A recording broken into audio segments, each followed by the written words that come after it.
Season 21, Week 4 kicks off with a Central Division matchup that is slowly starting to heat things up now that the away team has got themselves a W in their win column last week.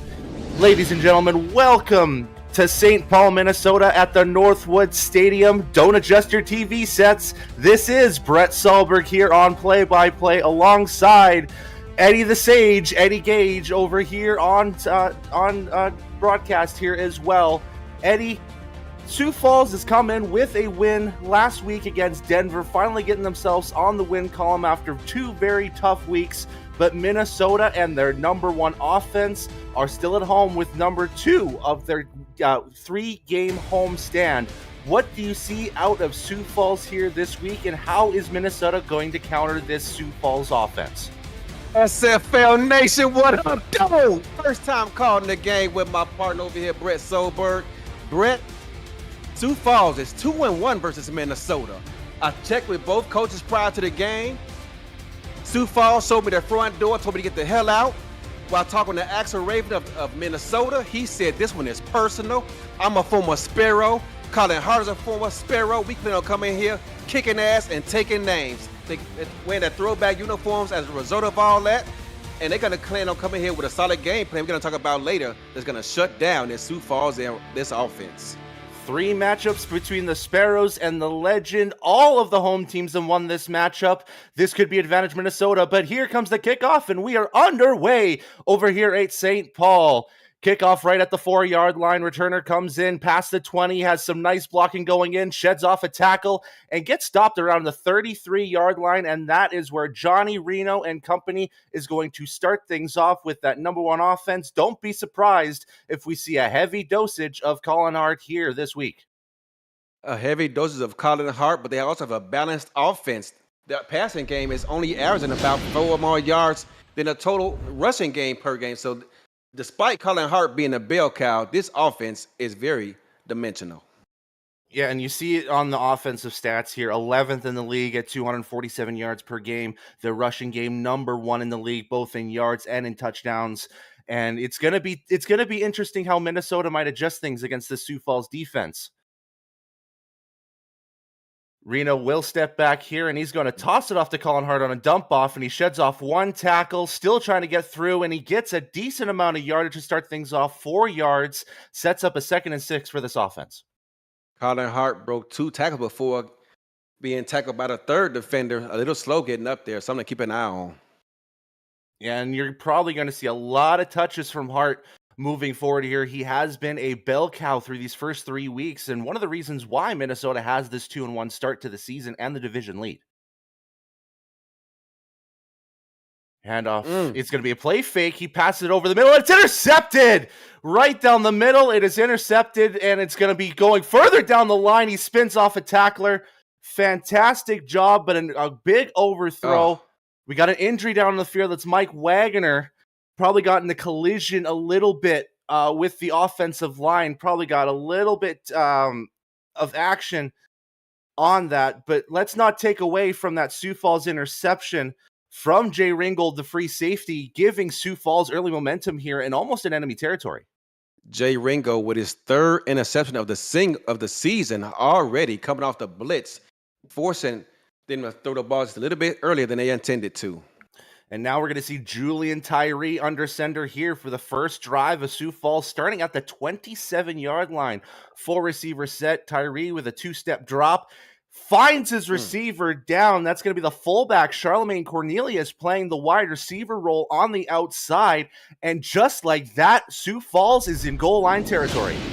Inside the SFL red zone, taking a look at that, he ran down the field, as you're right, playing the X. How many times do you see a fullback lined up as the number one receiver?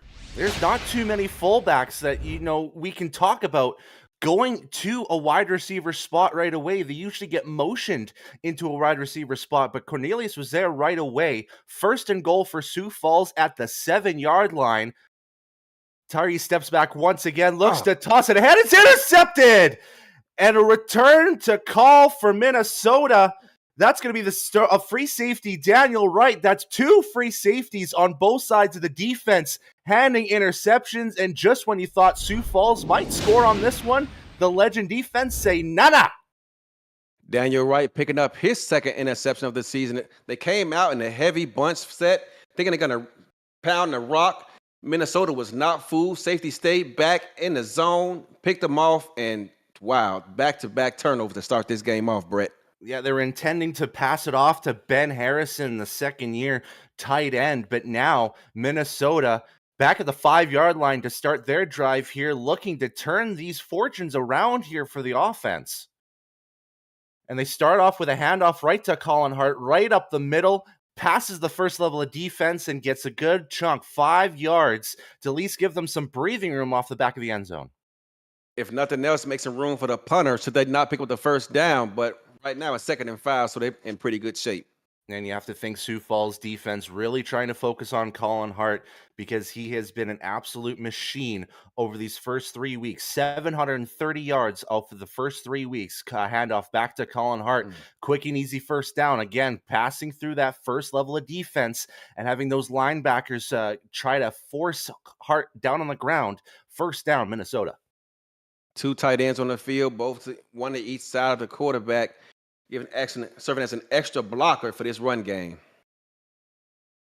And again, going with a little more of a heavy set, we got a fullback and we got 2 wide receivers. Another handoff to Colin Hart, tries to spin around the defender, but doesn't quite get to it. Tackled by a duo of linebackers led by Stuart Gotts, the outside linebacker. Let's talk about that Minnesota offense just real quick here. We talked about Johnny Reno, the quarterback. We've talked about Colin Hart quite a bit, but we haven't talked about the wide receivers, the veteran core of Kalia, Deezer Powell, Queg Mam, and Jay Taylor. We've got tight ends Jay Hayden and Jason France, and that offensive line that is led by the guard, Dusty Wilson. Colin Hart tries to get a couple more yards on that, does get a few, sets up a 2nd and medium.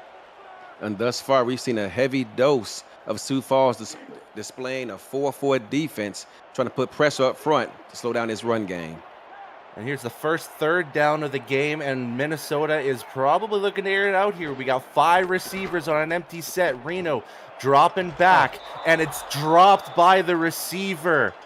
Jay Taylor tries to get himself a catch and a first down for Minnesota. Can't quite get his handle on it, and we will see for the first time in this game, punter Minnie Malillo punting it back out for Sioux Falls. That ball thrown just a little bit too high for Jay. Got some pressure up front on the quarterback and ill-advised throw. Yeah, it's got to be a positive thought for Sioux Falls, getting an early stop, 2 early stops against this daunting Minnesota offense. Malillo kicks it off deep here, and the returner finds himself a little bit of breathing room, Ryan Davis, and gets himself to the 49-yard line. And again, Sioux Falls starting in really good position to start off this drive. These throwback unis that Minnesota displaying, a throwback that they've dedicated this game to, looking nice out there. Now Sioux Falls basically at midfield here, starting off with 2 wide receivers, 2 tight ends on the left side. Tyree back to drop here, tosses it right down the middle, and it is caught. Quick first down for the Sparrows. Ben Harrison gets himself the catch he couldn't get at the end zone, and that's a quick first down for the Sparrows. Minnesota early on has been cheating up toward the line of scrimmage, trying to take away these short dink and dunk passes, but Sioux Falls had bigger dreams attacking the middle of the field. A one-on-one matchup between Harrison and Miles Gibson. It looked like Gibson just didn't have the right coverage on that, leading to the open pass for Tyree. And that's a quick 1st and 10 again for the Sparrows here at the 31-yard line. Cornelius shifts himself to the left here, and it is going to be a delayed handoff. And they are going to get a couple yards on that. And talking about offenses, let's go right to the Sioux Falls offense. We talked about Julian Tyree, halfback, Jason Williams, fullback, Charlemagne Cornelius. Their wide receiver core is led by A.J. Warren, Joseph Bodette, Ryan Davis, and Kay Marion. And their tight ends, Eddie Maddox and Ben Harrison.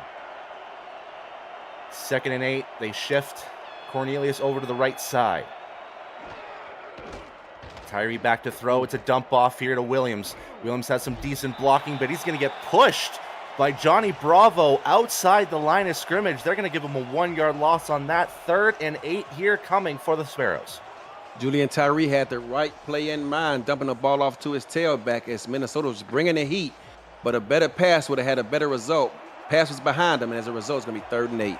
And here's what we haven't seen a lot so far in this SFL season is these halfback dump-offs. It's usually a staple in the SFL in the prior era. This time, not so much.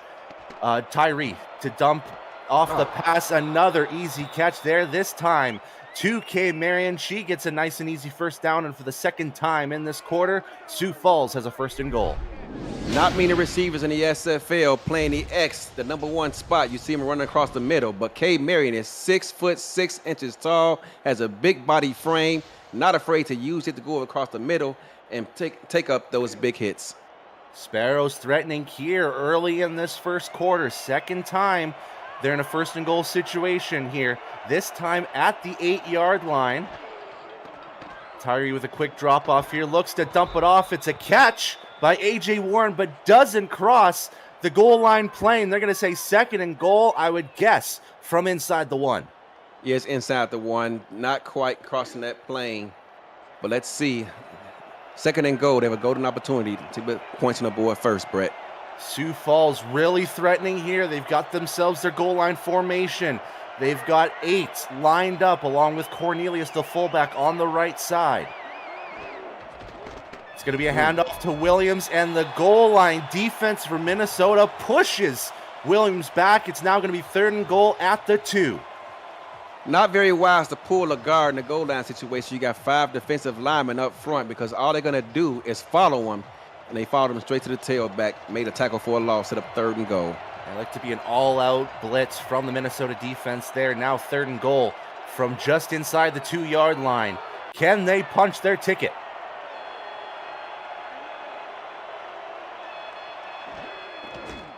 Tyree with a stretch handoff, and he doesn't quite get to it. Stayed back at the line of scrimmage. Final tackle made by Miles Gibson, which is going to force the kicking unit to hit a field goal. We saw a lot of field goals last week from Jostle Black. He was 4 of 4 on PATs and 5 of 5 on field goals. 19-yarder coming up. Snap spot, pretty good. Nice kick, and that's going to be 3 on the board for Sioux Falls. Has to be demoralizing by getting so close to the end zone, but at this point they will take points. It is now 3-0 for the Sioux Falls Sparrows. If you are new to the Simulation Football League, first of all, welcome. The SFL is football for everyone. Get off the sideline and start your player today by joining our Discord server at simulationfl.net.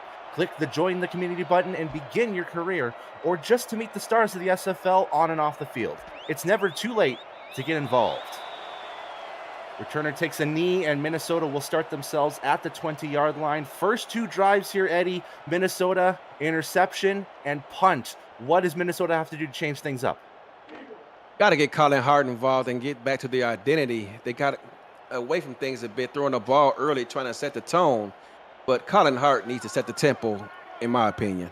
I completely agree. He hasn't had a lot of carries so far in this game. I expect a lot of 1st and 10s going Colin Hart's way. First handoff, and there you see it right there. That is the strength and elusiveness from Colin Hart that we've seen in the prior weeks that could turn 3 yards into a first down. Colin Hart showing everyone why, he's taking this game personal. Talked about it pregame with head coach Axel Raven, and he had this game circled on his calendar. He's been active in the locker room all week. Doesn't really talk much, but this week he's been really active and reminding his coaches just how much he wants this win. Yeah, it's going to be big for Minnesota if they can get themselves a little bit more breathing room in that Central Division. Roll out to the left for Reno. He tosses it down the middle, and it is caught. That's going to be Jason France, the reliable tight end option that we've seen throughout these first couple of weeks for Minnesota. 1st and 10 for the legend. 6'7", 270 pounds. This third season tight end, it should be almost illegal for a big man to be this nimble. Look at him running down the field, running past linebackers. Safeties are afraid to tackle him. That's a big man with bad intentions every time he catches the rock. Yeah, that was just a smart pass from Reno as well, thinking you can see Stuart Gotts was maybe thinking the safeties would cover Jason France and wasn't covering him as well, but it led to that open opportunity to get it to Jason France.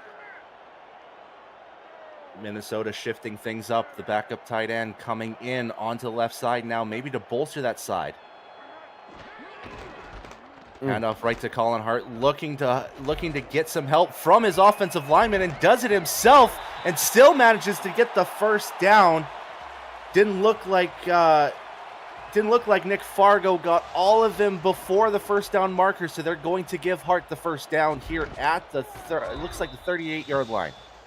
Sioux Falls got pretty good push up front initially, but it was all for naught as the linebackers were slow getting over, got held up, and unfortunately for them, it's going to result in a first down for Minnesota. 3 receivers on the right side, still a heavy look on the left here for Minnesota, 1st and 10. Another handoff to Hart right down the middle, but the linebackers are ready. A combination of Stuart Gotts and Jason Strongbow come in, and it's only a gain of 2. And let's talk about that Sioux Falls defense. The line led by Nick Fargo, James Kelly, Mike Wagner, and JVM, Johnny Van Man. Linebackers, Jason Strongbow, Marcus Benson, and Stuart Gotts.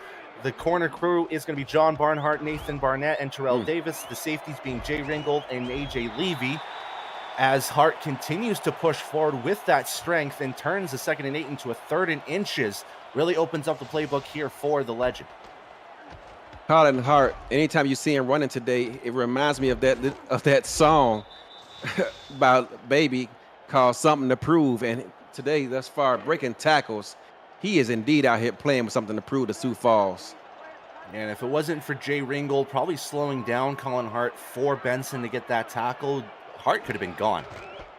3rd and inches, and it's going to be an easy first down for Hart, and he gets plenty more. He's going to get themselves about 7 or 8 yards on that one, and that running game is starting to become very, very often happening for the legend here. Yeah, we talked about it at the start of this drive that they need to get Colin Hart going, and thus far, they've done just that. Place themselves at the 24-yard line. Very close to the red zone are the legend. By far, their best drive of the game so far. Back to drop is Reno. 2-step drop. Heaves it down the middle. One-handed catch from Vin Calia. And just like that, 15 yards gets them closer to the end zone. 1st and goal, Minnesota. Vin Calia, the #1 receiver out of London, declared for free agency. And Minnesota is displaying why they went out there and picked him up. He's wide open in between the safety and the corner. You're going to get him 19 yards on that catch, and now Minnesota, first time in goal line situation at the 5-yard line. They got themselves everyone on the line. There's only one way this goes, I feel. Handoff right down the middle, trying to push his offensive lineman forward, but Stuart Gotts gets to Hart right at the line. No gain, 2nd and goal. Defensive tackle John Van Man didn't make the tackle, but he's the reason the play happened. He got great push up front and refused to allow the offensive lineman to get any push. And that's what Sioux Falls is going to need to do here as they hit zeros here at the 1st quarter. Not a lot of offense, but some great defensive showing from both teams here. 3-0 in favor of Sioux Falls. You are watching the Simulation Football League here on YouTube.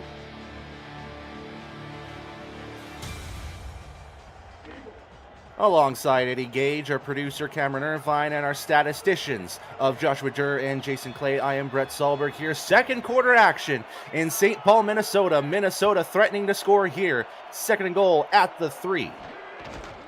Reno hands it off right to Colin Hart, and again gets stifled by that defense. And once again, it's Stuart Gotts getting to Colin Hart here. It's going to be 3rd and goal at the 2. Colin Hart with his 11th carry of the ball game stopped short of the line of gain. 1.5 yards separates Minnesota from putting up a touchdown on the board.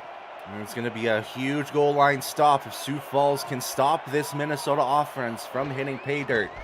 Handoff to Colin Hart once more, and he gets himself forward as he dives through. Puts 6 on the board for the legend, and they take the lead here early in this 2nd quarter. I'm not sure if they're going to challenge this or not. This was very close, but you can see here on the spin, I didn't think he got in, Brett. They may challenge that. Yeah, that's really close after seeing it. And there you see it there. Sioux Falls will be challenging that. And let's take a retroactive look at that play presented by Retroid. Get your SFL custom console at goretroid.com.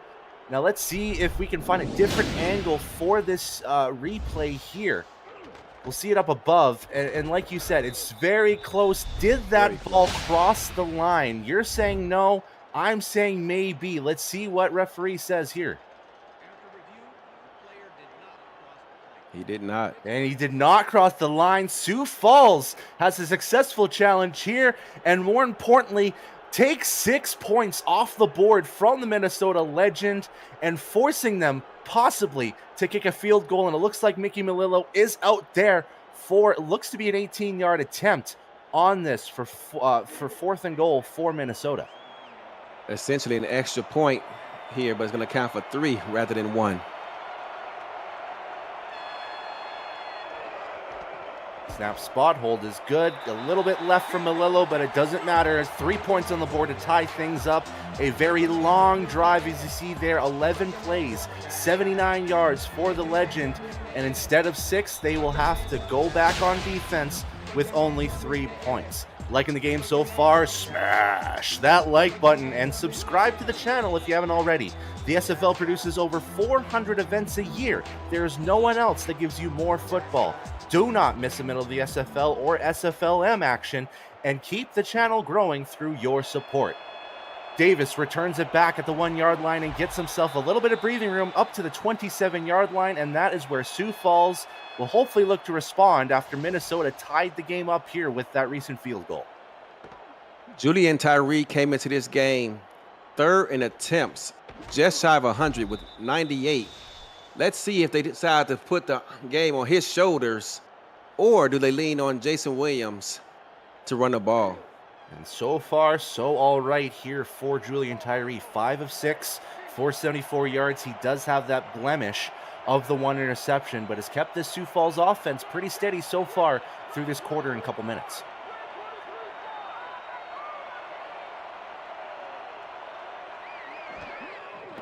Tyree looking back to throw, 5-step drop, overthrows his man A.J. Warren by about a good 2-3 yards. Just a nice and easy deflection by Johnny Bravo. 2nd and 10. 2-3 yards, you're being nice. That was about 5-7 yards out in front of him. I'm not sure if he got bumped off his route or what, but perhaps miscommunication there. Yeah, it looked to be a long overthrow from Tyree. Could have been a bump off that really set things off, but nonetheless, it's going to be 2nd and 10. 2 receivers on the bottom of your screen.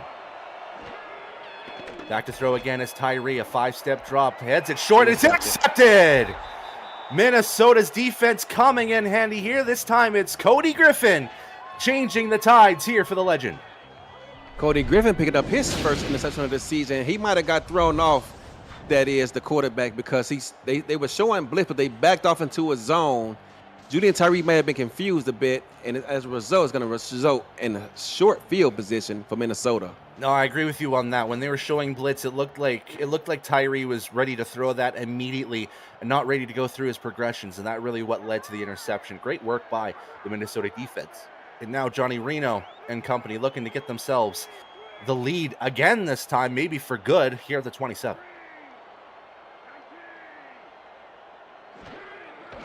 And handoff down the middle for Hart. Goes a little bit on the left. Sheds off Ringgold again. And it has to rely on Benson to get him down, but it'll still get a quick and easy first down for the Minnesota Legend. Single tailback in the backfield, but 2 tight ends up on the line to block. More men than Sioux Falls could account for, and they're playing man defense at that. Just a recipe to disaster for that run game. And so here you see the numbers start to climb a little bit here for Colin Hart. Reno steps back and is going to be a dump off to Hart here. Sheds off the 1 tackle, sheds off 2. He gets past the first down marker and doesn't spin outside of that sideline there. But nonetheless, again, Minnesota at a 1st and goal situation led by Colin Hart. Couldn't get the number, but they showed great closing speed trying to initially get to Colin Hart, but they were unable to make the tackle. That was actually Stuart Gotts who got that quickly, but he broke the tackle, spun off of him. and Minnesota in the driver's seat once again. Stuart Gott's really heavily involved in this Sioux Falls defense. We've talked about him a few times already in this quarter and close to one half here. But first and goal at the 3-yard line for Minnesota. It's going to be a handoff to Colin Hart once again. Gets stifled by that defensive line and is down maybe a little bit ahead of the line here. But again, this Sioux Falls goal line defense making it a little bit of trouble here for this run game. Initially, I thought that was a touchdown as the fullback had no one to block.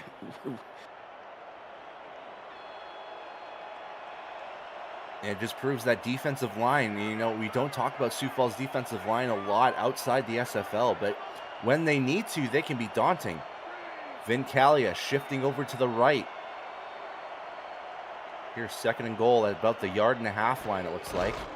Handoff again to Colin Hart, and it gets stifled once again. Stuart Gotts has to be the MVP of this defense in this first half. He has been all over the place, and he has been stopping Colin Hart when it needs to happen. And the way Colin Hart got tackled there, I thought he was going to get hurt because he laid his shoulder right into his rib cage, and he must be a tough cookie. And they pushed them back about 3 inches here. Third and goal, still about the 1.5-yard line here. Can Minnesota punch their ticket to 6 points? One more time to Hart, stretching on the left side. He's going to inch himself forward, and there's the 6 points for Minnesota, as it looks like Brookie Burr got herself a little bit stung up on that play, playing fullback role on that goal line offense, and that's going to be key. That's going to be a key loss if Burr stays out, because she's a big part of that Minnesota defensive line. Absolutely. And Colin Hart already coming into this game first in the league in rushing touchdowns with 12, just picked up his 13th. And it just continues to pile the numbers. Colin Hart probably has to be the first quarter of the season MVP so far, as Melillo's extra point is good. Quick drive here for the Legend, just $1.55, and didn't have a lot of field to go to, but they still get their 6 points. It is now 10-3 in favor of the Legend. Head coach Axel Raven was in the SFL YouTube chat yelling yes when Colin Hart scored. Then he realized his man went down. He said, oh no. And there's the kickoff there for Minnesota, right back in the end zone. And it's going to be AJ Levy taking a return here. Gets himself some decent space. The Sioux Falls special teams has done a pretty good job here, giving their returners some space here. It's going to be at the 28-yard line to start things off for Sioux Falls. And they better respond in kind at some point, because when Minnesota's offense starts to get going, feels like they can't stop. Yeah, there's been so the offense lives and dies off of Colin Hart, and he's starting to get going. And Tyree has to shake himself off those 2 first-half interceptions here to get Sioux Falls back in this game. Handoff to Williams. He stretches it a bit to the outside, and it's all for nothing there as Daniel Wright tackles him behind the line. It's now going to be 2nd and 11 for the Sioux Falls Sparrows. Slow developing play, and you combine that to the fact that Minnesota had their strong side safety down in the box as a recipe for disaster. 2nd and 11. You got a split back formation here. Dropping back to passes. Tyree almost gets hit, and he finds his receiver. Amidst all the pressure, A.J. Warren gets the first down. That is some cojones coming from Julian Tyree. You got that right. Look at this. You look at it right there in 3D for you, as he had the big man right in his face, but he stood tall in the pocket, kept his head downfield, and threw a strike to AJ for a first down. And defensive tackle Buster Johnson saw himself potentially adding a sack to his category, but couldn't get to Tyree before he slung that off. And it's going to be a blessing for Sioux Falls. They're going to move Williams to the slot receiver position on the left side. Tyree to step back again. Quick drop and a one-handed catch. That's going to be another first down. Kay Marion does it once more. That's her second catch of this game here. Another first down for the Sparrows. Kay Marion making her living across the middle of the field with a one-handed snag. Puts her body out in harm's way, but not afraid for the big moment. And that's what the receivers have to be on the Sioux Falls offense. if they're going to stay with the daunting 46-point per game Minnesota offense. They need to be undying, unfearing. 1st and 10, Tyree, 5-step drop, steps himself outside the pocket, and he's going to have to run. No receivers open, and he is wrapped and thrown down to the ground, but not before a 5-yard gain. And you know what? Turning a broken play into something ain't that bad for Julian Tyree. I thought Julian Tyree was going to suffer from a broken shoulder, a separated shoulder, the way he was tackled right there. But the Hall of Fame is a tough cookie. Yeah, there's 3-4 defense by Minnesota. There's a reason why he's been in the league for 16 seasons. Handoff to Williams. And just like the opposite of Minnesota's run game here, the Sioux Falls run game, we haven't seen a lot of it, and we haven't seen a lot of big gains here. That's no gain on this one. Sets up a 3rd and 5. 3rd down and 5 on the plus side of enemy territory. You got to find a way to convert. 2 receivers on the right, 1 on the left. You got an offset fullback. It's going to be thrown and intercepted, and this might go to the house. Johnny Bravo just has Charlemagne Cornelius to beat, and he's got plenty of room to the house. Another 6 on the board for Minnesota, 16-3. Johnny Bravo with his 2nd pick 6 on the season, and he can give an assist to the official on the sidelines. We get a look on the replay as he had a defender closing down on him, but the referee, I think there was a back judge, got in the way between him and the defender, gave him that extra cushion he needed to get into the end zone. Watch this right here, Brett. Yeah, and you'll see on this replay, it was just Charlemagne Cornelius to beat, and it's just, you know, when you have 75-year-old referees trying to play this game here, which is almost just as old as you, Eddie, but nonetheless, a little bit of assistance there. But it felt like no matter what, it felt like Bravo was going to hit the end zone nonetheless. And there you see it. We don't talk about it too much, but this Minnesota Legend defense, now with their 10th takeaway this season, just on 4 weeks. So that defense, very, very daunting. Snap up, placement good, and Malillo once again placed it good. 17-3, and all of a sudden, a 2-score lead here for the Minnesota Legend. Don't want to get caught playing from behind against Minnesota at home. I believe they only suffered from 1 loss their entire existence here in Minnesota. Let's see if if Sioux Falls can put up points here to close out this first half. And Sioux Falls will definitely need something. Maybe it'll start here with A.J. Levy, but unfortunately, he can't get anywhere. And for the first time this afternoon, we're going to head it over to Queen City. Cameron Irvine, what do you got for us over there? Thank you, Brett. John Lakeman taking on his former team in Queen City. It'd be nice if you saw the highlight, but I guess that's the way things are going to go so far today. Ted Haynes with a pick 6, 14-0 Queen City in the first. We'll get that back to you later on in the game. And Queen City desperately needing a win to, start their season off. They haven't won their last 15 games so far this season here. So hopefully, maybe this might be a sign of things to come against this tough Charleston team. But it'll be 2nd and 8 over here at St. Paul, Northwood Stadium, Minnesota, having this crowd in a raucous reception after getting 2 straight scores, both on the offense and the defense. Shifting over will be on the left side here, stacking up that line. Sioux Falls will, 2nd and 8.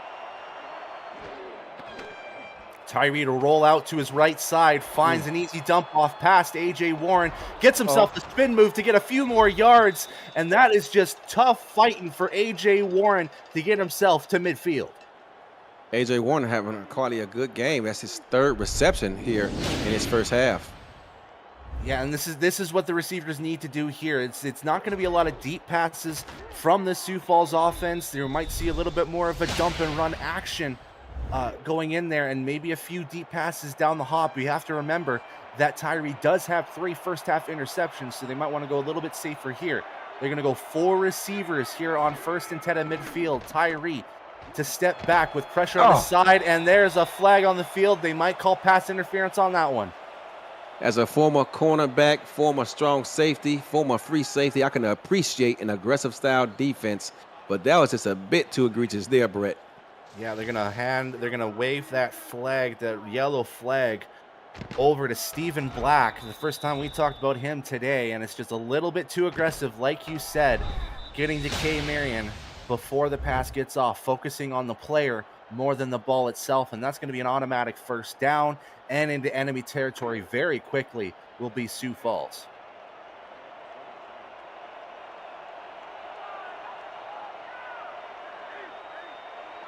Heavy set here with 2 wide receivers on each side here for Tyree. He's going to roll out to his right again. Nice blocking on that. Gets a nice catch from A.J. Warren, and he slides himself into the red zone. Very nice throw. Very nice catch from A.J. Warren. Complete offensive work from the Sparrows. And credit to halfback Jason Williams on the block there, picking up the blitz to allow Julian Tyree the time to get that ball off. And you can see Cody Griffin kind of sagging off just a split second too long, which led Warren to get open just enough for that catch. And once again, Sioux Falls in red zone territory. Can they turn this into points? Tyree to drop off. It's going to be a dump off pass, but Cornelius can't get his hands on the football. Might have been a little bit of a blessing here because that was a heavy tackle made by the defender, 2nd and 10. Looking to take Cornelius' head off with that collision. Got that right. You'll see the stats here for Tyree. He's got the 3 interceptions, but if you take that away, he's been pretty good so far. 9 of 11 minus the interceptions. That's not too bad from a quarterback. Tyree to drop off once again. Blitz coming from the heavy left side, but doesn't get the pass off. Kind of jostling for position between, it looks like, Johnny Bravo and the receiver there. It's going to be 3rd and 10 now for the Sparrows offense. Yeah, and on that play, they brought Daniel Wright down on a blitz, and he was coming with bad intentions and forced that ball out early. Yeah, they really want to get to Tyree here, especially now that they're basically in red zone position here. They're going to shift 10 the guys receivers. within 5 yards of the line of scrimmage. Yeah, they're going to shift Bodette over to the slot side on the left. Empty set here. 3 receivers on the left now. Tyree to step off. He's going to find himself a deflection from Johnny Bravo. Almost had K. Marion at the end zone, but great coverage from the Minnesota defensive team, and it's going to be a field goal situation once again for the Sparrows. We talked about it pre-snap. Minnesota lined up with 10 players within 5 yards of the line of scrimmage. Played man, blitzed underneath, brought the heat. Julian Tyree felt it. Scrambled off to his right, but unable to buy enough time for his receiver to get open. And you have to think from Julian Tyree's standpoint, again, almost an interception, basically right into the deflecting hand of Johnny Bravo. Should he have taken the sack instead? But no, it's still an incompletion. 37-yard attempt from Jostel Black.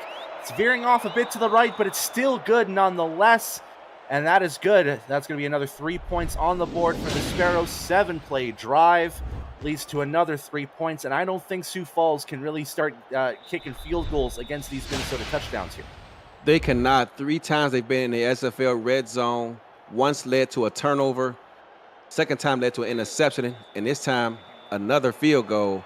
Sioux Falls got to be more productive in the red zone if they're going to come out with a victory today. And that kickoff is deep, and they're just going to take a knee on that one. And this time, let's take a look over back at Queen City. Cameron Irvine, do you have the video ready for us this time? Fingers crossed, and there it is. 14-0 Queen City, but just entering the second quarter. Nice little dump off to the fullback, Terrell Sutherland. John Lakeman gets a touchdown against his former team. Queen City's lost 15 in a row, but they've never lost to Charleston. 14-7 in the second. Back to you guys. Thanks, Cam. And it looks like Charleston's trying to get back in this game as Johnny Reno finds a pass right to Vin Calia. Quick and easy first down for the Minnesota legend. And that offense just keeps on rolling. Bang, bang play. Cornerback John Barnhart hit the receiver the moment he caught it, but they were able to secure the ball, bring it in. It's going to move the chains once again for Minnesota, who just seems to be clicking right now on offense. And it seems like that Sioux Falls secondary was ready for the deep pass, wasn't ready for that medium route, that post route from Calia, which led to that open pass. And you'll see it first down. They're going to hand it off right to Colin Hart. And it's stifled by that linebacking core, who probably for the rest of this game is going to have a target set on the head, the back, and the shoulders of Colin Hart here. It's going to be Stuart Gotts and Marcus Benson on the joint tackle. Absolutely. Tailbacks remind you why they get paid so much and why owners hate paying them so much, because they could pick up 3 yards, but he took a beating for it. And they're going to go heavy set here on 2nd and 7. And they're going to shift Jay Taylor over to the left side, maybe to get some extra support.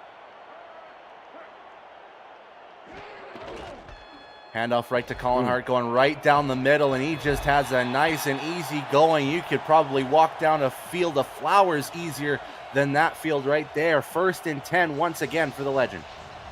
Minnesota comes into this game with only one contract offensive lineman, no fullback, yet Colin Hart continues to eat and eat well.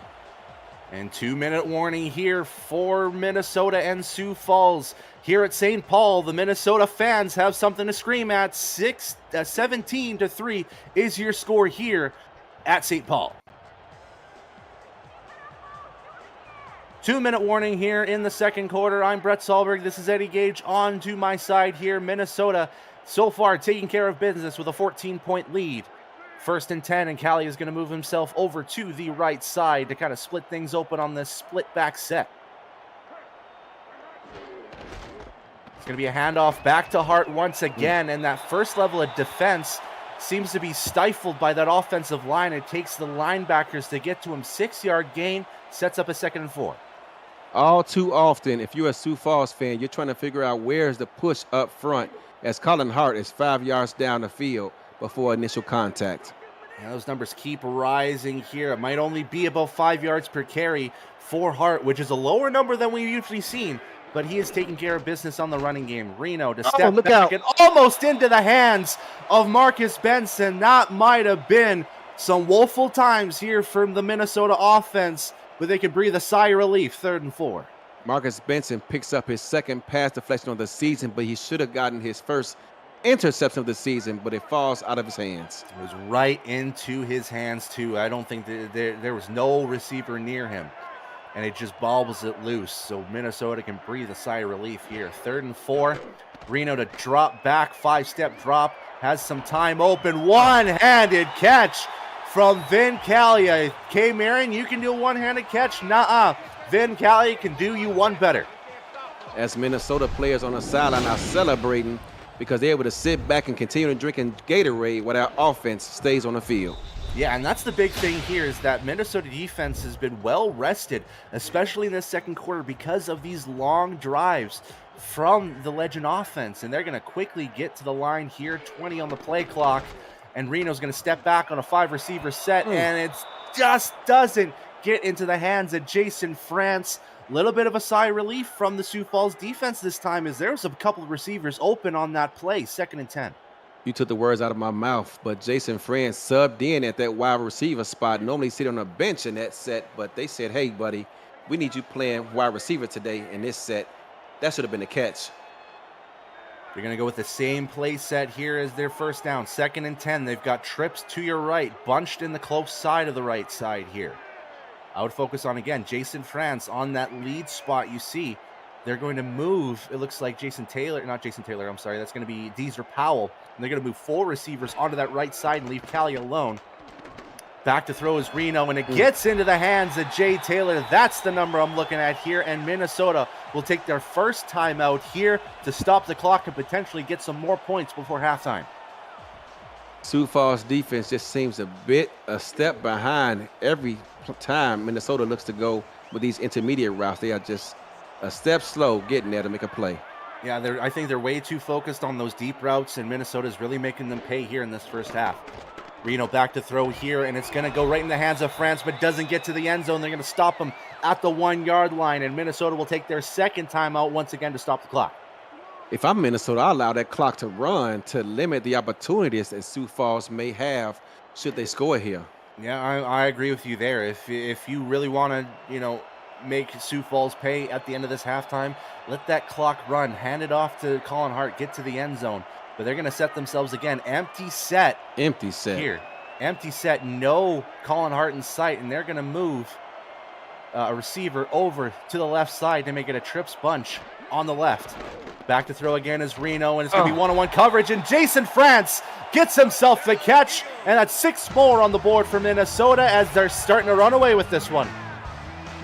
Jason France just runs a hook route defense, and with him being so tall, 6'7", 270 pounds, that secondary is going to be too light in the tail to get in front of him. He just stands there, uses his body as a shield, catches it, and extends his Minnesota lead. 215 total yards of offense from the Minnesota Legend. Despite their first drive interception early in this first quarter, they have found themselves back into the form that they've had through the first 3 weeks. And they're just waiting for one more extra point. Snap spot, kick is good. Now 24-6 for Minnesota, and Sioux Falls desperately needs to respond now. They do, and speaking of finding themselves, they seem to have found another fan, as Mike O'Neill is in the chat, just giving them all kind of praise for everything they do. Big Neil, Mike O'Neill, talking about formations over in the chat here.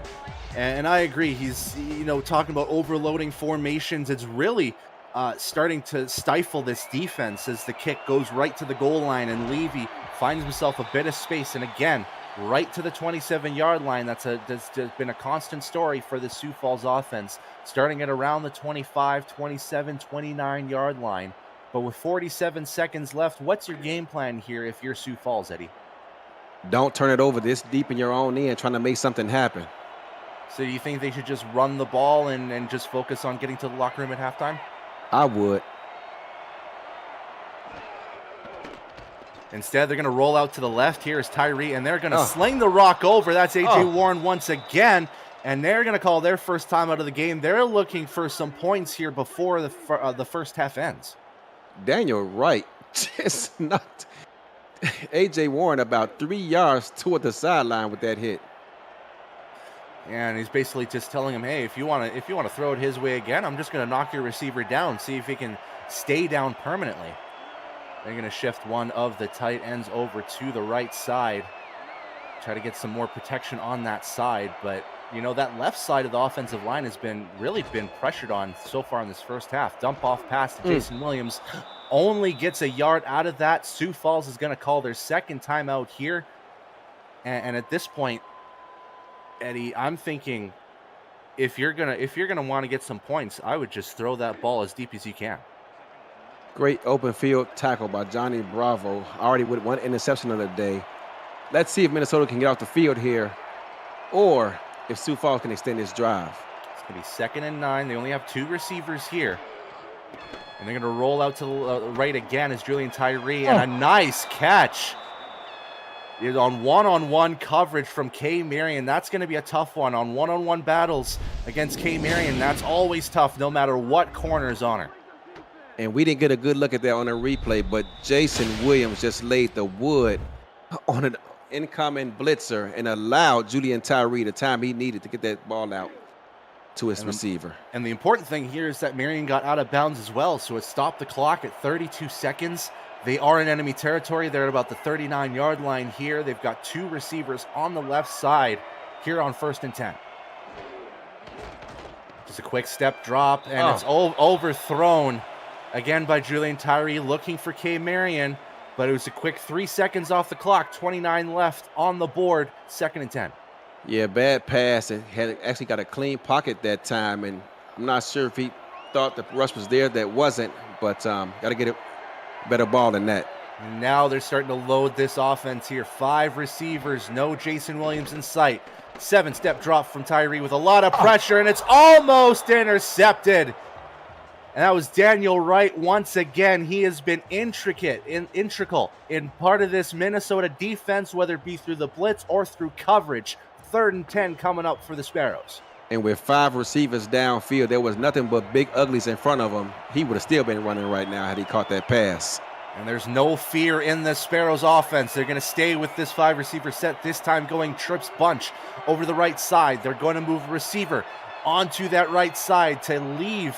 It looks like A.J. Warren by himself. 7-step drop from Tyree, and right into the hands of the defender once again. Minnesota secondary up to task here at the end of this second quarter. 22 seconds left. It is now 4th and 10, and I think that's out of field goal range here for the Sparrows. Yeah, outside of field goal range, they're going to have to punt this ball away as this man Look at defense this. continues. Oh, look at this. They're going to go for it here on 4th and 10. Why not? You're down 18 at this point. You might as well go balls to the wall. Tyree to set back, and it's going to be deflected. Turnover on downs by Minnesota. Good effort, but it was, again, fantastic coverage from the Minnesota defense to stifle the receivers. Two things here, Brett. Number one, this crowd is going absolutely bananas out here screaming defense to support their home team. Second, A.J. Warren is lucky to get up as his head was almost taken off by the defense. There's a reason that Northwood Stadium here in St. Paul is one of the most daunting in the league. A 13-2 career home record for the legend. And it's one of the reasons is because of this raucous crowd here at Northwoods. And with 22 seconds left, they're going to hand this ball off to Colin Hart to start this drive. And I wouldn't be too surprised if they just shed the rest of this time off.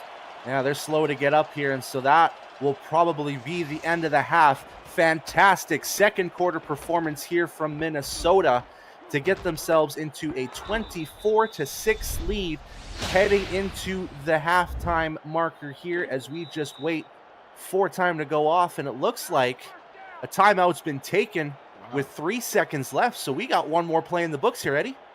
Yeah, if you're going to do that, then you should have got up and called a timeout when Colin Hart was initially tackled and got another play off. But what do I know? Yeah, what do we know from up here? I thought they were done, but they're going to give Colin Hart one more chance, potentially get to the end zone. This is definitely not a Hail Gary formation. This is definitely a heavy run set, I would say. And there it is, a run off to Colin Hart. He gets the first down, but gets stifled by the corners there. It looked like John Barnhart was part of that crew to get to Colin Hart. And there's the triple zeros we see here. 24-6 Minnesota. Like I said earlier, fantastic second quarter performance from the basically both sides of the football on Minnesota here. What has been the successful part of Minnesota's part, and what does Sioux Falls have to do to get back in the game here, Eddie? Holding Julian Tyree to 50% pass completion, 11 of 22, 1 touchdown, 3 interceptions, of QBR rating of 54 is not going to get the job done on the road to a team that's only lost once at home in its entire brief history. Not going to get the job done. Got to get the running game involved a bit more. 8 carries for 6 yards. No help for Julian Tyree. Just putting it all on his shoulders. And they're going to need to diversify this offense and get some more production out of the run game if they're going to get back into this contest. And this is what we kind of feared coming into this game for Sioux Falls, because they have allowed a ton of points through these first 3 weeks. They allowed 42 against Houston in week 1. They allowed 33 against San Diego in week 2. And despite the win against Denver, they still had the Nightwings score 35 points. So the big thing here is to focus on if Sioux Falls can start tackling down on defense. And you see the injury report here. Strained ligaments for Brookie Burr and a torn bicep from Mike Wagner. They look to potentially be back in this game, but Wagner maybe less so. That torn bicep's going to be tough. Torn bicep, and he's questionable. That's a tough cookie. Yeah, if it were me at the wide receiver spot, I'd say, you know what, I think my day's done. But Mike Wagner's a different type of cat. Here at the Northwood Stadiums here in St. Paul, 24-6 is your score in favor of the Minnesota Legend. I'm Brett Selberg. Along with me is Eddie Gage, along with producer Cameron Irvine, and our great statisticians up in the booth in Joshua Durr and Jason Clay. The second half kicks off. Heading to Sioux Falls' way, it's going to be Ryan Davis on the return at the end zone here. Spins past one tackler and gets himself roughly around the 30-yard line. A little bit favorable position in my personal opinion. But that is where Sioux Falls is going to start off in this second half. What do they need to do offensively to shake things up?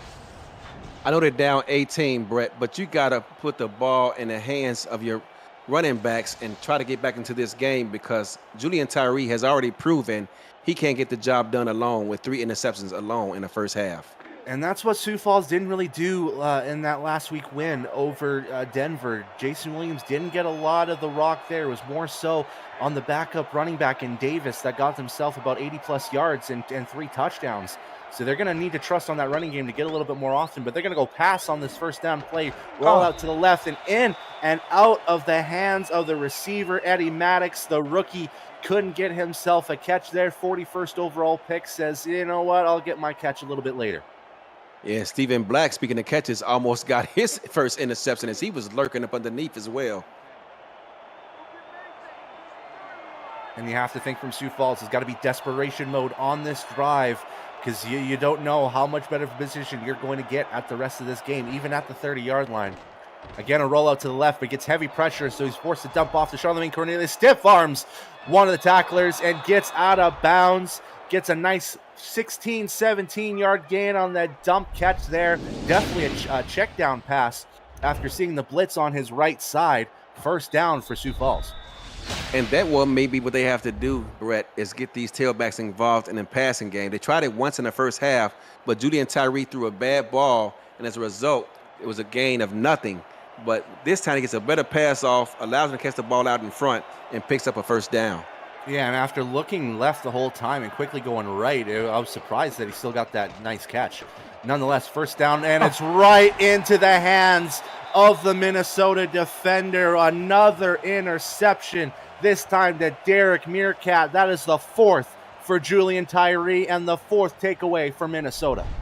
Fourth takeaway for Minnesota in this game. Second interception for Derek Meerkat on the season. And Mike St. Green said it best. This Minnesota team is starting like the best team in the SFL right now. Fourth different defensive player to get an interception as well, including Cody Griffin, Johnny Bravo, and Daniel Wright, will set up Minnesota near midfield at the 44-yard line. And you have to think this is going to be a lot of running down to Colin Hart really to shed the clock, because they've got themselves that 18-point lead. They're going to shift Kalia over to the right side again, just trying to balance things out here. Play clock to 5 here on first down. And Reno's going to roll out to his left, slings that rock, and it's right back into the hands of Sioux Falls. This time, Sioux Falls finds a response afterwards, and that's Nathan Barnett with the interception. Yeah, everyone seems to be stuffing the stat sheet today as Nathan Barnett collects his first interception of the season. Not quite sure what Minnesota was looking at there. There was no one open downfield. Let it to throw the ball anyway, despite having a clean pocket. And Sioux Falls has a second chance at life here. Sixth interception between these two quarterbacks. That's Johnny Reno's second. And Sioux Falls maybe has a little bit of life back into them after just immediately throwing interception. They get one back. First and 10, basically at midfield. Delayed handoff over to Jason Williams for, they are going to give him a favorable 1-yard gain on that. It looked like Max Knight got him at the line of scrimmage, but they're going to give him a yard. I don't mind the play call either, because Minnesota's been blitzing most of this game. Called a delayed draw there, and still only a gain of 1. Second and 9. They're going to have a heavy offensive line set here. 2 receivers on the left side.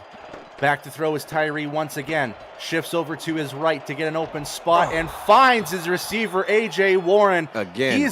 He's been the main guy on those deep routes, and has been relatively successful for them. First down, Sioux Falls. A.J. Warren and Kay Marion have been the standouts on offense thus far for Sioux Falls. In fact, they've been the offense for Sioux Falls. 99 yards on 6 catches for A.J. Warren. No touchdowns yet for him, but getting close to the century mark, he has made an impact in this game for Sioux Falls. First and 10 here at the 28, rolling out to his left. Again, another quick dump off right to Marion. Threads a needle past the defenders, and now it's first and goal for Sioux Falls after a nice catch and run from Marion. And I'm not even sure if Johnny Bravo was seen by the quarterback there, because he had his eyes on yet another pick six. Somehow whiffed on it. I'm not sure how that ball got past him. Yeah, that was a very dangerous throw from Tyree, but still found his receiver, Bravo, maybe a little bit too far off to the right. And here we go. Third time in this game we've seen Sioux Falls in the goal line scenario. 2 field goals at the end of it. They're going to want 6 out of this. Dump off pass to Williams' head. Shrugs off a defender, and Sioux Falls gets to the end zone. First offensive touchdown for Sioux Falls, and they've got some life. And even when Sioux Falls scores, this Minnesota crowd is loud. They are a ruckus bunch out here tonight as Sioux Falls finally crosses what Demond say as Hollywood Boulevard. Yeah, and take words from T-Roy Gaines, Miles Gibson, welcome to the Shadow Realm. Yeah. As he gets shrugged off by Jason Williams. And that's what Sioux Falls needs to do here. They need a little pushback after Minnesota has basically, taken care of them in the second quarter. Snap spot, kick is good. That's going to now make it 24-13. Quick drive for Sioux Falls, and they are back in this game here. Now available, free to download. You can play the SFL video game on the go on the Retroid Pocket 3 Plus, an emulator for 4K23 in the palm of your hands. Order your Retroid today at GoRetroid.com. Search SFL and download our mod at simulationfl.net/4K23. Retroid, the official console of the SFL. And Minnesota will just take a knee here, and they'll start themselves over at where you take the knee, the 20-yard line. 20-yard line. Minnesota gave Sioux Falls life with that turnover. Let's see if they can stay mistake-free here in this drive. Yeah, that's exactly what Minnesota needs to do here, is just stay mistake-free. As for the first time in a while, we've seen shotgun. They're going to the delayed handoff to Colin Hart, and the Sioux Falls defense, I don't think, was ready for that one on delayed handoff on shotgun. 8-yard gain here sets up a 2nd and 2.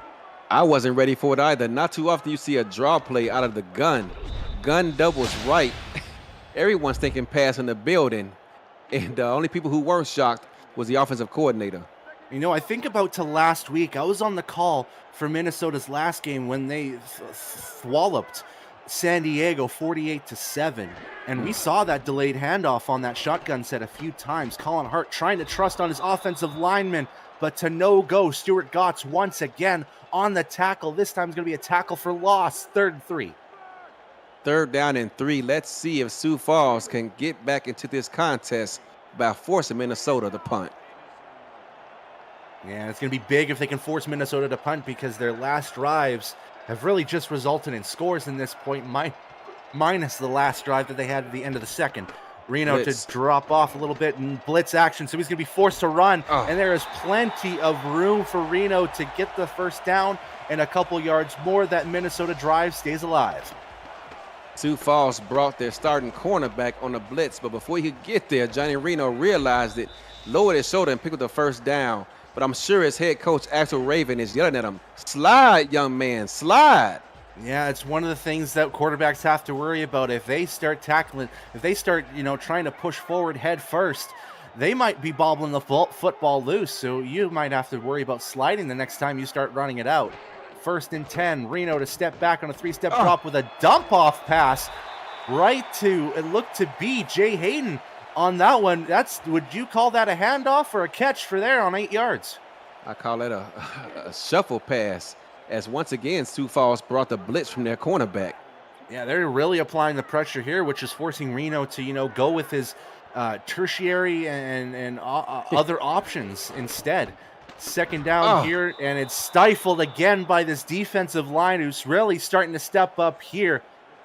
And 3rd and 3 coming up for Minnesota. Strombo blitzed right up the A-gap and left Colin Hart no other choice but that tackle for a loss. And Strongbow has been a big portion of this defense here, as you saw 7 tackles already in this game. Jason France moving out to the slot side on the right. Reno to step back. He's got some time. He steps out a little bit, finds his man in a great leaping catch from Deezer Powell. We haven't talked about him a lot all game. He gets his first catch of the game. Haven't talked about him much at all, but you're right. They moved the chains. Deezer Powell with the reception, and for a moment there, Johnny Reno looked lost, but he gathered himself, composed, and found his receiver for a first down. With that athleticism in those hands, I gotta say that's the nice hands catch of the game, brought to you by Retroid. Put a Retroid handheld in your hands and play the only video game with your player on it, SFL 4K23, as Colin Hart continues to get past that first level of defense and gets another 8 yards here, sets up a second and 2. Colin Hart with 120 yards rushing on 25 carries on this ball game. And there you see, I like to call it the Colin Hart effect. this season, because once he gets going, that Minnesota offense goes. And there you see it here with this 11-point lead. Another handoff right to Colin Hart. Sheds off a tackler and gets the first down. And again, 2 defenders needs to get Colin Hart down on the ground. Another 4-yard gain for this Minnesota offense. Jason Strongbow that time unable to fight off the double team and get to Colin Hart, and instead they move the chains. This Minnesota offense slowly trudging down the field, and that's what they want to do here. Take the time away from Sioux Falls in this 11-point game. Kalia moving out further to the left side of the offense. Another handoff, stretching right is Colin Hart, but the defense, for the first time in a while here, get to Colin Hart, and this time it was the pursuit of A.J. Levy that loses 3 yards for Colin Hart. That's Sioux Falls' 3rd tackle for loss on this drive alone. And they're really trying to make Colin Hart pay here, and we'll see Colin Hart take a rest as they go 5 outs for Minnesota. And again, they're going to shift to have that 4th receiver flooding the onto zone. One side. And watch for that zone defense. That middle is going to be open. If they can find an open offensive guy, they're going to go left instead, and in and out of the hands of Jay Taylor. 3rd and 13 coming up for the legend. Yeah, I thought Minnesota had something cooking there as they caught Sioux Falls in a zone defense, strong side left. They flooded the right side of the defense and still could not pick up that first down. That's disappointing.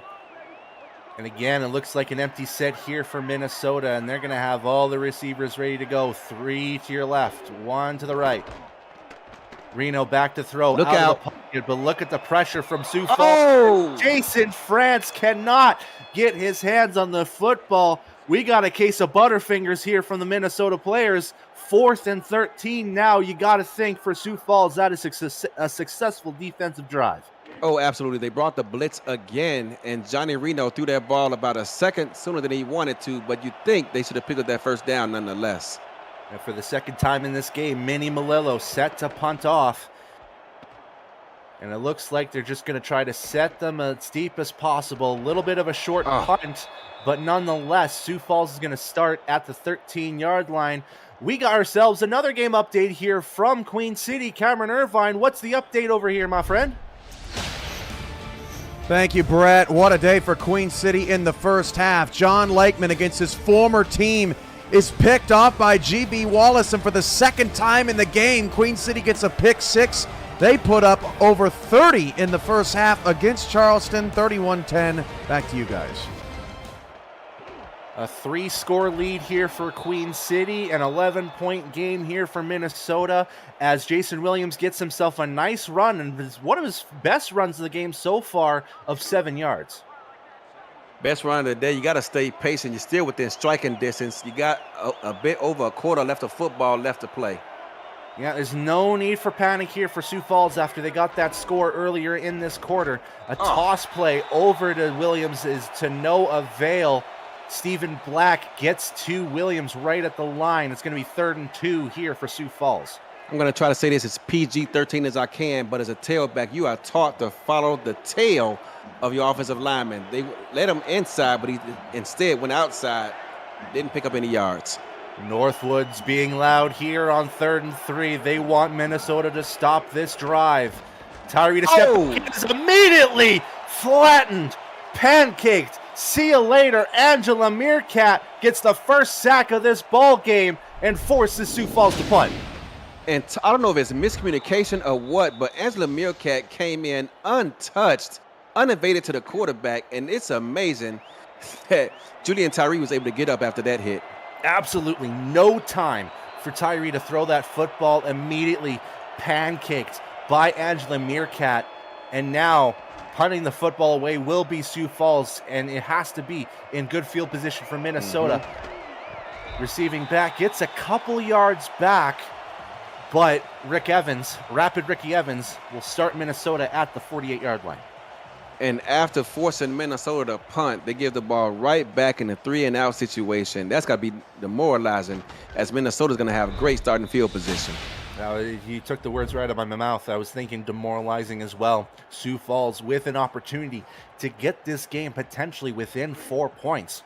If they could have gotten a touchdown and an extra point, But no, they have to punt this football away on a quick 3-and-out, and Minnesota can go back to work here at home.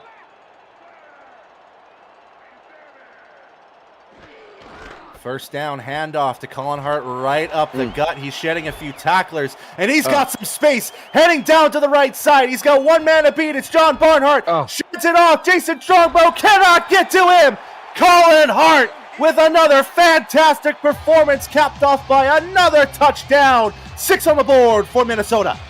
It was only a matter of time, but Colin Hart breaks off several tackles, including A.J. Levy, the Hall of Fame of this squad, and runs into the end zone, looks up, and I know it's only the third quarter, Brett, but after a run like that demoralizes his team, looks up into the crowd, tells them, thanks for coming, good night, but don't drive home safely just yet. We still got a quarter left of football to play. There's still 12 minutes to play here, but now with it being 30-13, I think Daniel Wright said it earlier on the sidelines here, that was all Hart from Colin Hart, as the extra point is up and good. Now 31-13 in favor of the Legend here at Northwood Stadium. Sioux Falls desperately needs this drive to be a score.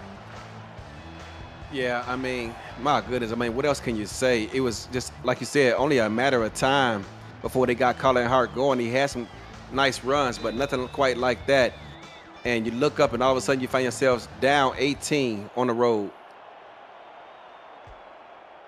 And the kickoff heading back to Sioux Falls way. It's going to be deep into the end zone there, and Ryan Davis is just going to take a knee. Sioux Falls is going to start at the 20-yard line. And Eddie, do you think that maybe Julian Tyree and company need to start throwing down the field a little bit more often, see if they can get A.J. Warren and K. Marion involved a little bit more, even though they've been involved quite a bit? I do. I mean, down 18 on the road, the only thing you got to be cautious about is the fact that this defensive line knows that too. And at some point, they're going to peel their ears back. And Warren's going to move himself. It looks to be on the slot side of the right, opposite of, it looks to be K. Marion. Charlemagne Cornelius on that far right side. Tyree back to throw. No time whatsoever. 2 straight offensive plays for Sioux Falls now ends in a sack. This time it's Max Knight. Max Knight, believe it or not, coming into this game only had half a sack, and he almost doubles that on a spin move, getting to Julian Tyree. And that's what I talked about. Minnesota knows they need to pass. Sioux Falls knows they need to pass. And his front line, more than anything, knows they need to pass as well. And now they certainly have to pass here on 2nd and 15. It's going to be an empty set. No Cornelius, no Williams. You've got 4 receivers set. Ryan Davis shifting over to the left side, looking to overload the left.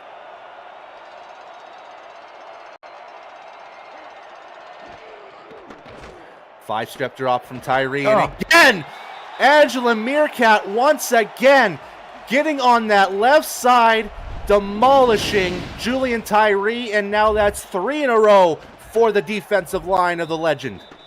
Yeah, this game is starting to get out of hand. Minnesota lines up in a 3-2 defense, believe it or not, and still managed to get pressure on the quarterback immediately. 3rd down and the Minnesota-Saskatchewan territory borderline. Can Sioux Falls find a way to get forward here? And again, they're going to overload, this time on the right side, moving a receiver forward to the deep right. Tyree to roll out to the right, finds a deep pass right to A.J. Warren. He sheds off a defender. He's just got Daniel Wright to beat. Can he spin forward? No, he can't. Wright gets to him, but that is huge for Sioux Falls. After what felt like it was just doomed from the start, they find their shining beacon in A.J. Warren to get a huge catch. 3rd down and 20 against this Minnesota team, and you just surprised not only they're able to convert, but they're able to pick up yak yards after the catch. And you're right, they saved the touchdown, getting him down to the ground, as I thought he might have been able to break that one and score. And despite Johnny Bravo having a fantastic game with his 4 pass deflections and a pick 6, A.J. Warren just beat him to the spot. And now at $157 on 7 catches. Delayed handoff over to Williams, and that run game has been no going for this Sioux Falls offense. Jason Williams now on his 13th carry, only at 22 yards. Buster Johnson, I'm surprised he's able to start and play this many snaps, because He looks like he's about 370 pounds. Now you have to think that with Brookie Burr still out, he's going to give more snaps to Buster Johnson. Tyree rolling out a bit to his right there. Had a receiver. Kay Marion cannot get her hands on that. It's going to be 3rd and 9 coming up for the Sparrows. Just a bit out in front of Kay, unable to bring it in. And Sioux Falls desperately needs to get this first down to continue the drive. Listen to this crowd. Yeah, and again, this crowd here in Northwood Stadium, second to none in terms of third down raucous ovations, trying to stop the Sioux Falls defense into the hands of Kay Marion. She says not this time to the crowd as we end the third quarter here with Sioux Falls in a little bit of momentum, but Minnesota still has a healthy 18-point lead, 31-13 here in Northwood Stadium. Triple zeros, we got one more quarter coming up for you. Now we head over to Mr. Chris Curtis. What is our station identification, my good friend? Presentation of the Simulation Football League is intended for the private use of our audience. Any rebroadcast, retransmission, or account of the game without the express written consent of the league office is prohibited.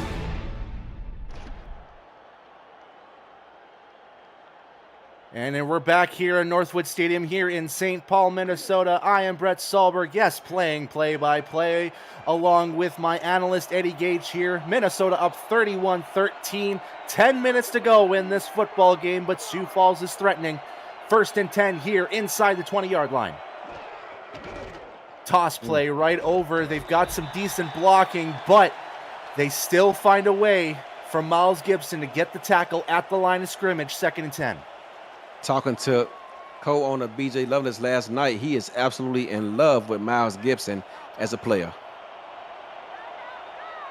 And Miles Gibson has been a key part in trying to stop that run game. Hasn't been a lot of the pass game, I don't believe, but has made a difficult time here for both Charlemagne Cornelius and Jason Williams.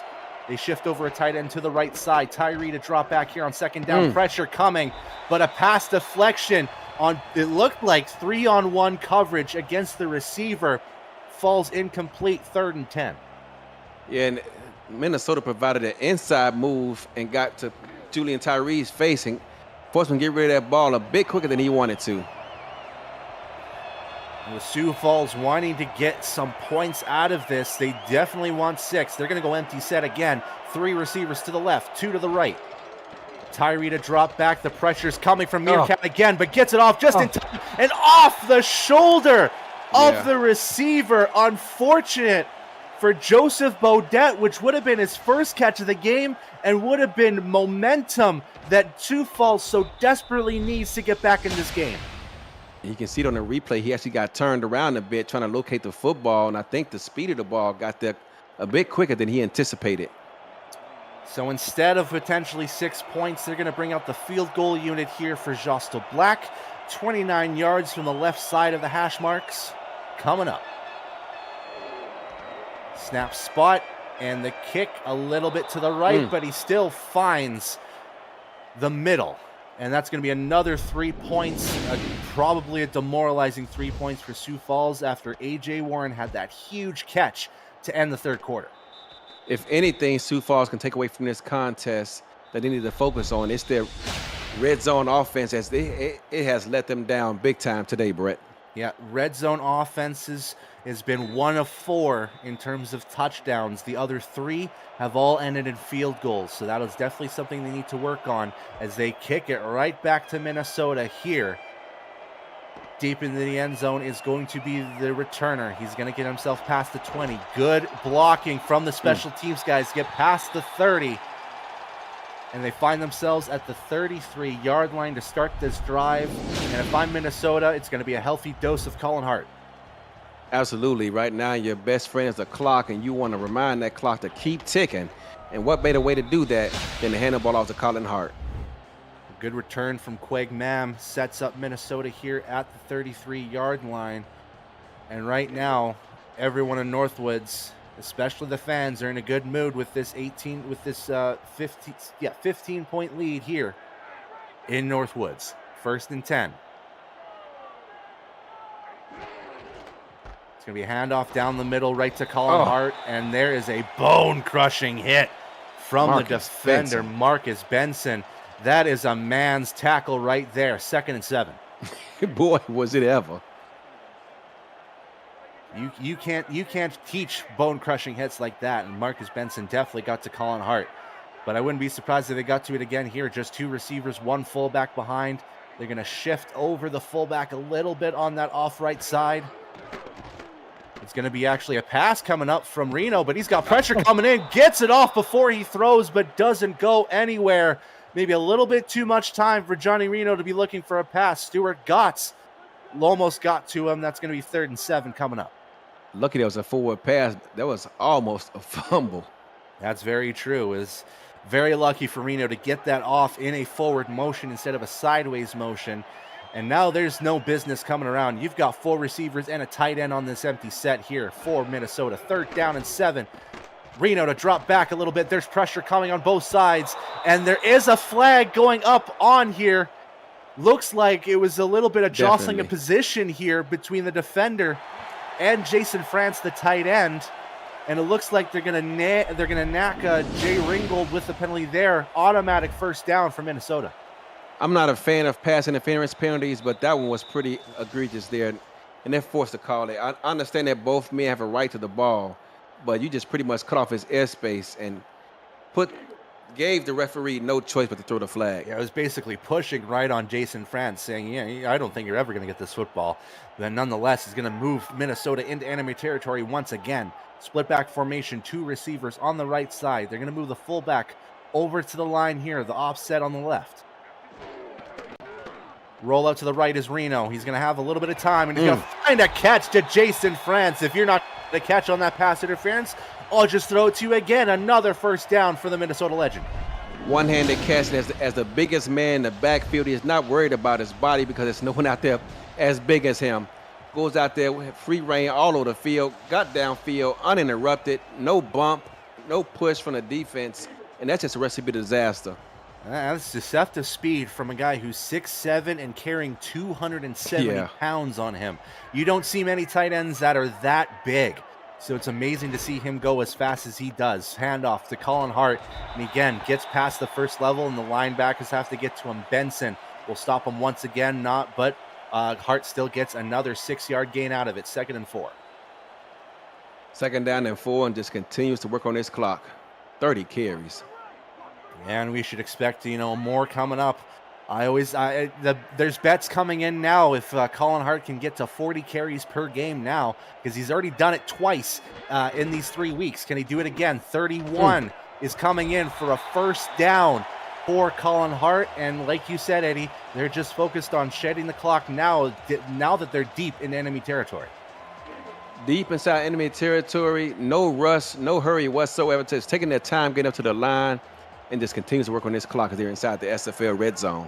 And once again, they go on a heavier set. They do have 2 receivers, Kalia on your left, Geezer Powell on your right, but they're going to hand it off once again to Colin Hart for a gain of 1. The linebackers were more ready this time. Marcus Benson and Stuart Gotts, part of the tackle there, 2nd and 9. 8th play of the drive coming up. Just doing what Minnesota does. Yeah, and we've seen a lot of 5+, 6+, 7+ play drives out of them. Handoff this time to the fullback as he gets his first touch of the game, and that's going to be a quick and easy 8 yards. He's going to set up a 3rd and 1 here for Minnesota. I just can't help but to think, not to rehash out old wounds, but somewhere on the sidelines, Axel Raven is smiling and telling St. Louis, Sioux Falls brass, what you had in me. And another handoff to Hart, and they managed to stop him right at the line of scrimmage. A.J. Levy being part of that run pursuit there. It forces a 4th and 1. I wouldn't be too surprised if they just settle for 3 here. 11-play drive are going to result in a chip shot field goal attempt. And the kick is good again. Another 3 points brings the lead back to 18. And there you see it, 9 plays, over 3 minutes taken away. dwindling Sioux Falls' chances to get back in this game. Melillo stays perfect on the season as well. And now it is 34-16 for the Minnesota Legend. APM Music is unrivaled music to bring your stories to life, inspiring every production with the world's most robust and constantly refreshed music collection, state-of-the-art technology, and world-class customer service. APM Music is the official soundtrack of the Simulation Football League. To explore their library and to find the perfect tracks for your projects, visit apmmusic.com. Ryan Davis finds himself again in a spot that we've seen all too often for Sioux Falls, starting their drive at the 27-yard line. 84 yards of punt returns today.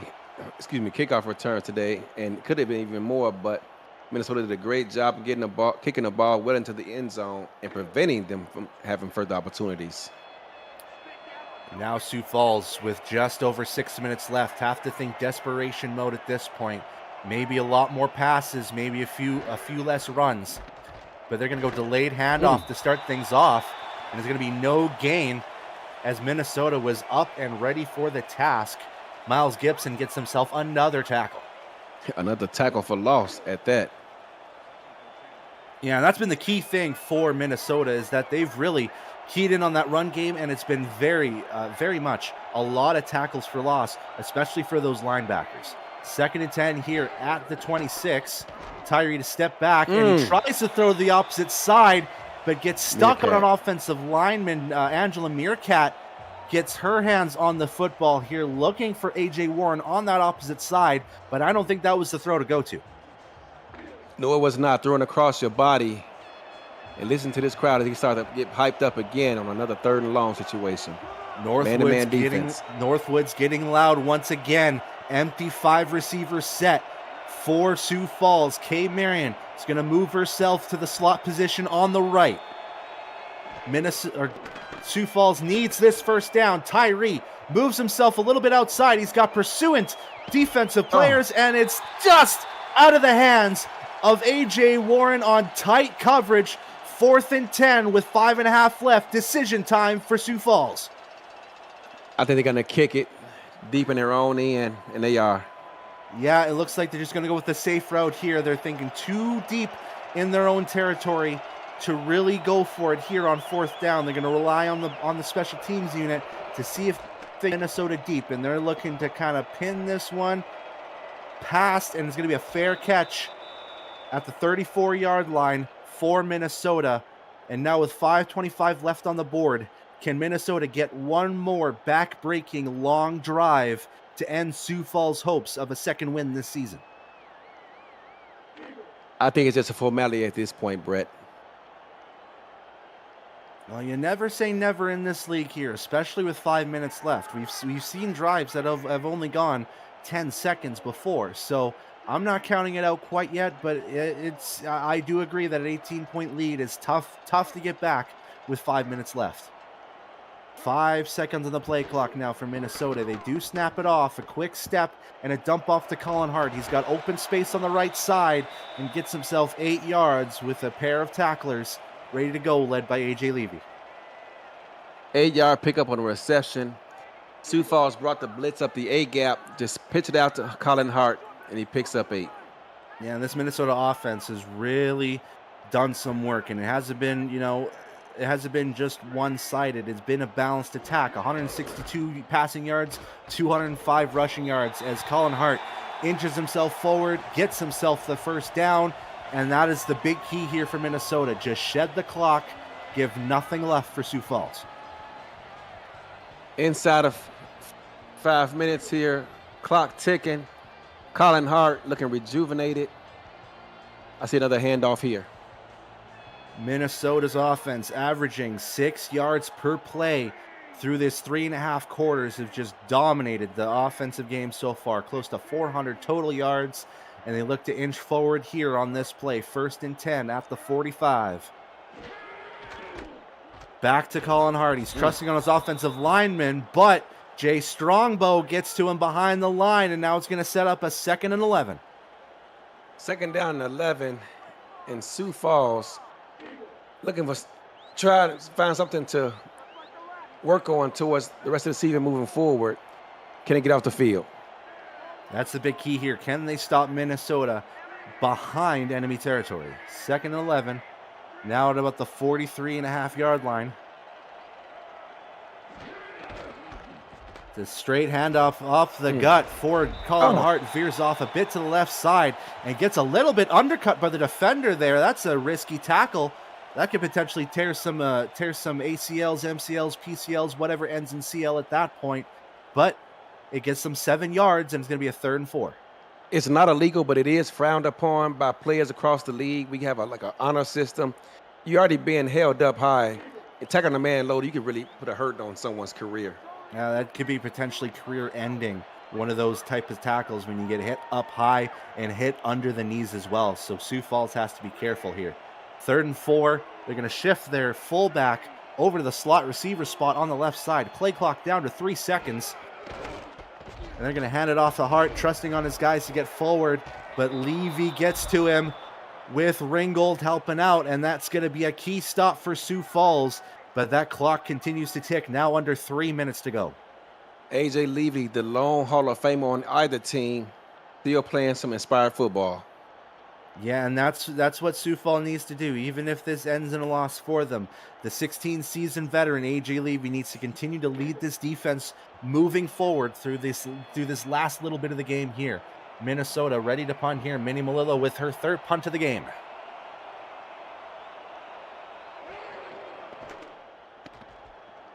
And it's a nice kick this time, heading over to the right side, trying to pin them deep. Davis gets a receive, and look at that. Maybe a little bit of a risky tackle there. Yeah. Is that going to be incidental or is that going to be intentional? They're going to call it incidental, so they're only going to tack on 5 yards, but that is another risky tackle, maybe a response to that undercut tackle earlier. It definitely was. I mean, you're not just going to come over here and abuse our players like that and not expect some kind of pushback. And now with 2:26 left to go, 18-point deficit for Sioux Falls and 81 yards to the end zone. They're going to go basically balls to the wall at this point. They got 5 receivers here on a 1st and 10. They're going to shift one of the receivers over to the right side. That's going to be Joseph Bodette, heading over to the slot right side. They get the snap off. Quick snap right to the hands of Marion, and they're going to probably focus on trying to get to the hurry up, and that is exactly what they will do here.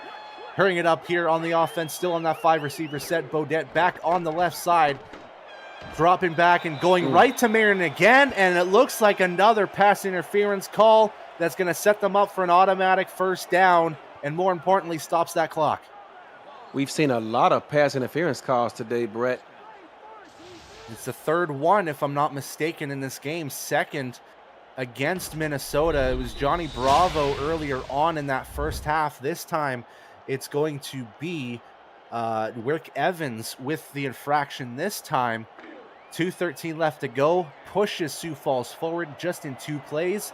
They've moved themselves close to midfield at the 44. And again, they go with the 5-receiver set here. 3 to the left, 2 to the right. Back to throw is Tyree. Looking again. This time it gets into the hands of Ryan Davis. They're going to give him forward momentum for the 7 yards, and they're going to go hurry up once again. And they can't get the play off before the 2-minute warning. Sioux Falls down 18, 34-16 is the score here. Sioux Falls looking to get back into this, but time is against them right now. This is the SFL on YouTube. Sioux Falls down 18, Queen City up 20 up against Charleston, late in the 4th. Queen City looking to get their 1st win of the season and 1st in 16 games. And Sioux Falls looking to make some noise here in the Central Division. Minnesota looking to extend their lead on the Central Division. 4 receivers now on the right side here. Tyree steps back, finds Marion once again at the Minnesota 30-yard line, and they call their 1st time out of the game here. That's got to be some noise from Sioux Falls. Well, talk about mossing the player. Marion jumps up and catches the ball at his highest point and brings it down in contested traffic. And that's the athleticism that we talked about with these wide receivers. We saw it with Jason France earlier, the tight end, and this time Marion finds herself up in the air with a fantastic catch. Ryan Davis moves himself to the pseudo tight end spot, tight slot position on the right. Again, overloading that position. Tyree to throw, almost into the hands of Johnny Bravo. And that could have spelled the end for Sioux Falls, but they get a little bit more life. 2nd and 10. Yeah, I know you want to flood the zone sometimes, but sometimes you can just put too much traffic in a single area and just make it difficult for your own receivers to get open. And when you have guys in that side of the field like Cody Griffin, Johnny Bravo, and Daniel Wright, that's tough to throw against. 2nd and 10 at the 30. Tyree to step back. The pressure's coming on the right side again. Kay Marion finds herself 6 feet in the air, manages to grab it for the first down, and Sioux Falls calls their second timeout, now in the red zone for the 5th time in this game. And it looked like Kay Marion actually jumped over the defender to catch that ball. You know, in basketball, they would call that a posterization, and I think that would be good to hang up on your wall there for Kay Marion fans out there.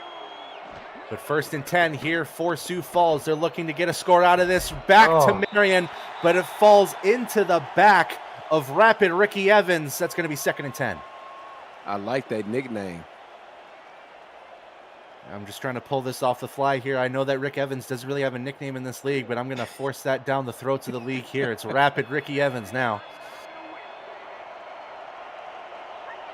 2nd and 10, still at the 16-yard line.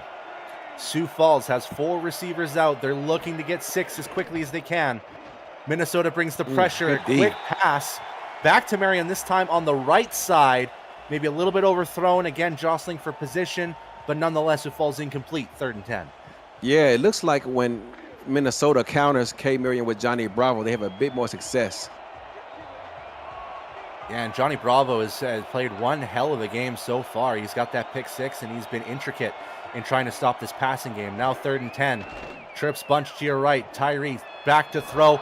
Finds Marion on the in route, and that's the most important thing. They get the first down, and they will call their final timeout at the 3-yard line. Sioux Falls has settled for field goals time and time again here in the red zone. It's 4-down territory at this point. Let's see if they can find a way to punch it in. 3 of their 4 red zone drives have ended in a field goal. Their 4th one is ended in a touchdown. They want to grab their 2nd red zone touchdown of this game to get back within 11. Pressure coming from Miles Gibson. No time at all for Tyree to get that football out, and they're forced to get things hurried up here at the 8-yard line. Back to throw again, and they bring the pressure. Meerkat coming in from the middle, but they hand it off to Jason Williams. He's going to get themselves out of bounds at the 2-yard line to stop the clock with 79 seconds left on the board. I don't like that decision made by the young man. I think if he turns up field, he might score. No, I agree. If he continued to turn up field, we wouldn't be talking about a 3rd and goal here. We'd be talking about 6 on the board for Sioux Falls. But it's going to be 3rd and goal. They got 4 receivers. They've got Williams in the backfield. Back to throw. It's almost into the hands of Miles Gibson. That was almost another interception for Minnesota here, and it's going to be 4th and goal. No doubt in my mind they have to go for it. Got to go for it, and I don't think that they even saw Gibson there in the middle of the field. Oh, wow, and look at this. They're going to concede. Oh, wow. With the 19-yard field goal for Shostal Black, and if he makes this field goal, it's going to be a 15-point game. And honestly, kick is good. 34-19 now. If I'm Sioux Falls and if I'm kicking a field goal inside the 5-yard line with 1:14 left, I'm almost conceding loss. Yeah, I mean, and I know, it's a 2-score game with the field goal, but you got to go for it at that point. Yeah, it's you asking for a lot to happen. You need an onside kick and then a second one. Yeah, you need to get 2 successful onside kicks here, and he kicks it long right into the hands of the special teams. And with no timeouts left, let's just say it right now, Minnesota, with their 3rd win of the season, they're going to secure the victory here at home, and they're going to continue to dominate this offensive game as they continue to put points up on the board. Great win from Minnesota. Hunter Norwood once said that good teams win and great teams cover. And if you took Minnesota to cover right now, you're kind of kicking yourself because they're going to walk away winners of this game, but they're not going to cover the spread. And those of you who picked them to cover are going to walk out of the betting booth a little bit lighter in the pocket. Yeah, and now Minnesota setting up their favorite formation in the world, the victory formation, as they will get themselves to 3-1. Both of these teams are going to be heading into bye weeks, but looking over into week 6, both teams will have home stands. Sioux Falls will host Las Vegas on September 3rd, as well as Minnesota hosting in their last game of the stand against Houston. And that's going to be an intriguing matchup. Yeah. We should take a look at that once we get into week 6. Absolutely. And don't forget, ladies and gentlemen, we still have games going on later today. Tonight, starting at 6:30 Eastern, 2 dynamic backfields clash in D.C. when the Revolution meet the Dragons. Also on the docket, Jacob Bouvet and his fleet face his former team in Denver. Under the lights, Arizona and Indy try to pick up the pieces this week in the Streets Are Talking Brawl. And Seattle heads to L.A. for the Lycans home opener. It all comes your way tonight on SFL YouTube. And for Minnesota, going into this bye week, now 3-1, leading the Central Division by 2 games now. That's got to be a good omen for them. As we hit triple zeros in Northwood Stadium, Minnesota secures the victory here, 34-19. Complete offensive performance, fantastic defensive performance. Eddie, shake it down for me, my man. Like you said, they're going to the bye week, but if I'm a Minnesota fan or head coach, I want to keep the party going. I wouldn't want a bye week. Let's keep it going until someone can prove us otherwise. But going to the bye week, they shout. You play with the cards you're dealt. Minnesota continuing to roll. And despite that loss to ACA earlier this season, they got to be, in my opinion, the best team in the SFL right now. Yeah, I agree with that. Even with that one blemish on them, with that one loss, they have to be one of the, if not the best, one of the top 3 teams in the league here. Personally, my player of the game has to go to the entire run defense of Minnesota, limiting Sioux Falls to just 11 yards of total rushing defense. But for you, Eddie, who's your player of the game? Well, I'm going to give it to Colin Hart. Despite the fact that Minnesota did not invest too much into their offensive line, don't have a star fullback on the team, I'm going to give it to Colin Hart. He continues to show up and show out. And like Minnesota said in the YouTube chat today, all Hart. 37 carries, 198 yards, 2 touchdowns, 3 receptions for 25 yards. He continues to set the tone and set the pace for this Minnesota offense. And that'll push himself forward to 928 total rushing yards through the first 4 games of this season. But that'll do it here at St. Paul, Minnesota. On behalf of Eddie Gage, our producer Cameron Irvine, and the statisticians who did such great work, Joshua Durr and Jason Clay, I've been Brett Solberg, and I wish you a bidoo. Thanks for coming. Good night, and drive home safely, everybody. We out. Peace.